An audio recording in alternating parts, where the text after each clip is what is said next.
All right, welcome to Social Studies. Yesterday, or actually for you online, it would have been 2 days ago, our recording kind of went kaput at the end.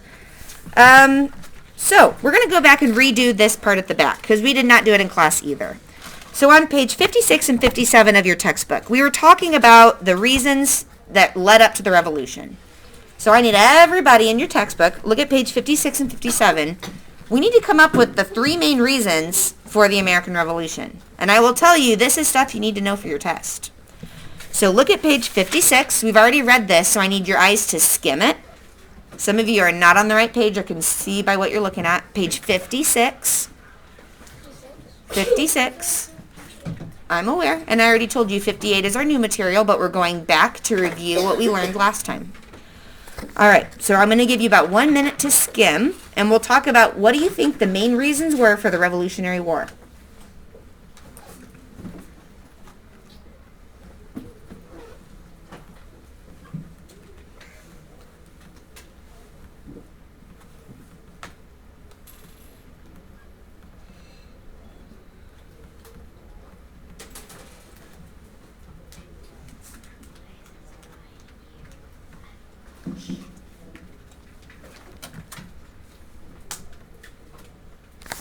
All right, one moment. I got to pause you guys up.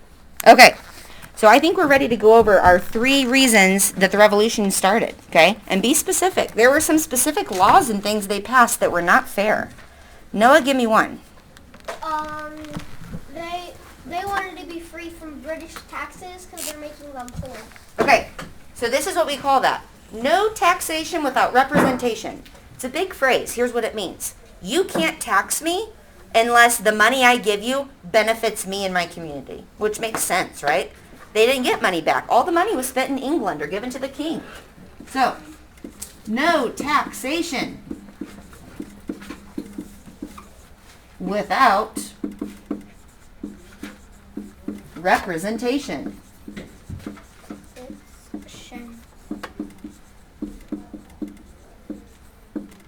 And you will hear that phrase a lot, even in Liberty's Kids. No taxation without representation. That just means if you take my money, you better provide me a service or a good or something for it, right? You should at least be building up roads in my country or, building public schools or all the things that the government should be doing with the money you send. So if our tax dollars went to a different country, not to us, I think we'd be pretty upset about that too. All right, what's another specific thing the king did that made the colonists very mad? Cadence? They punished them. They would punish them, and we haven't even gotten into much of that yet, so we'll get more into that probably today. Abby, what's on the pages, though, on 56 and 57? Think about some of the specific taxes or acts that were passed.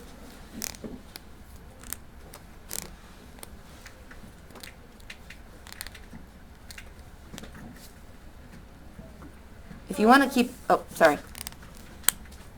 They, weren't free from the British. They didn't let them do what they wanted to do. Okay, and part of that was about moving west. Does anyone remember what that law was that said you can't move west of the Appalachian Mountains? You have to stay in my colonies where I can tax you. Hayden? It says colonists wanted to be able to move west to find new land as British citizens. They felt they should have a say in the laws that affect them. Okay, and if you go right before that, it says King George III, the British ruler, did something else that angered the colonists. He issued the Proclamation of 1763, which drew an imaginary line that said no colonists could move west. So we can just say the Proclamation of 1763.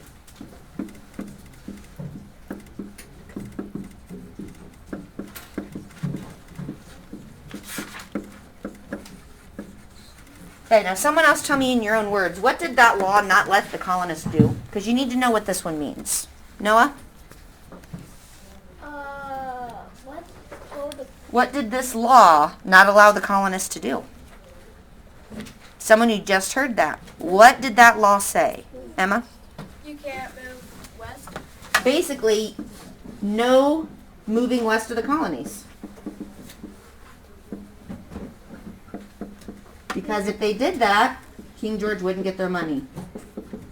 These are big words, and all he wanted to do was be rich. All right, so that's reason 2. They were paying taxes without any representation. They were being told where they could and could not live in the new lands.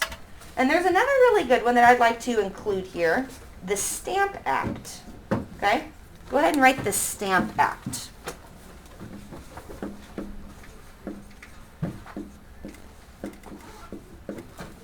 All right, now in the book, let me remind you what that was.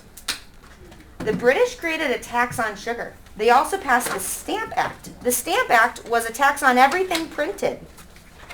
So everything printed. So we think of a stamp as like sending a letter, but anything printed from playing cards to a book to a newspaper, everything had taxes. So I'm going to call this the paper tax. All right, now you can imagine the colonists, they're not very happy about this, okay? They're being told what to do on every level, when the only reason they left Britain was to stop being told what to do by this king. So today we're going to take it on to the next step, which is on page 58 of your textbook. So you can all turn one page. And as I read this, I want you to be following along. I might pause and ask questions, so make sure you're with me. And I will start at the top of page 58, underneath the heading, The American Revolution. All right. The colonists began organizing and planning to fight for independence. They formed the Continental Army. So that is what we called that. We didn't have an official army because we weren't an official nation, but the army of the colonists was called the Continental Army. And they were led by General George Washington of Virginia. Okay, now who is General George Washington? Madeline? The president. He was our first president. When he was the general, was this before he was the president? Yeah. So this is kind of how that worked. He did such a good job as general, the country thought he will be a good first leader for us to get us started. A lot of people attributed winning a lot of battles to his leadership.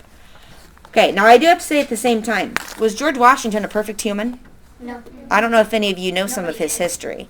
Does anyone know some of the things about George Washington that we can think about now and say, well, he did good, but he also did some bad? Josiah? Probably a lot of people, they were racist. Yes, okay? So I want to be definitely honest with you about that. George Washington, I mean, we don't have to throw his entire identity, like away that we don't think about him. But there were problems. I have gone to the house where he and his slaves lived. So if you didn't know that, George Washington owned hundreds of slaves. So when I was a little girl and first learned that, that kind of rocked my world. And guess what? He wasn't the only founding father. Almost all of them did. So I've told you, the Declaration of Independence was signed by white, rich, landowning men. So who was excluded from that? Who didn't get a chance to form our nation? Noah? Who didn't get a chance? Who was left out of that whole process? Think about different groups of people. Native Americans? Native Americans, that's one group. Abby? Black people? Yes, any African American black person that had came to our country, did many of them get to come on their own? Or how did they get to our country so far in the time we're up to? Angie? Maybe they took boats, but maybe did Spain? Not Spain, it's a good guess. They did ride boats over. It wasn't their own choice. We've talked about this a little bit. Madeline, how'd they get here? By the one guy that took them, but also why did all the people that we think are good always end up to be not very nice? Have we had a lot of that this year? Yes. Yeah. Okay, so let me just say this. Person was mean. Okay. And you're not the only one. Sometimes history is really hard to learn, but I'm not going to teach you one side of history and not both sides. Okay? So it is kind of hard sometimes when you learn that one of my favorite heroes was actually not a very good person. And it is hard. I feel conflicted about a lot of people that I used to really look up to. So it's it's an in your heart situation, right? You have to be able to separate sometimes the good from the bad. I don't look up to General Washington for any of his moral values, for any of his racist problems. But I will say, he did some good at the time. It's a really complicated issue, right? We've learned lots and lots of people. Christopher Columbus. I can't even think of everyone we've talked about this year. But when you look back in history, you've got to pay attention to the good and the bad, right? Okay, so that being said, George Washington was the leader of the Continental Army, and he was the general that won the Revolutionary War for America. So that is why we look at him on this platform, right? He was our first president. He gave us independence, but he did not have zero flaws. Is that a cabinet Hayden? background? Were the French forgotten? Were the French what? Forgotten? Like some of them? I don't think the French were forgotten. They had their own country in Europe. So France, they kind of just went back to Europe and did their thing. Some French people did make a lot of settlements in Canada. So some parts of Canada still speak French, which is interesting. Noah.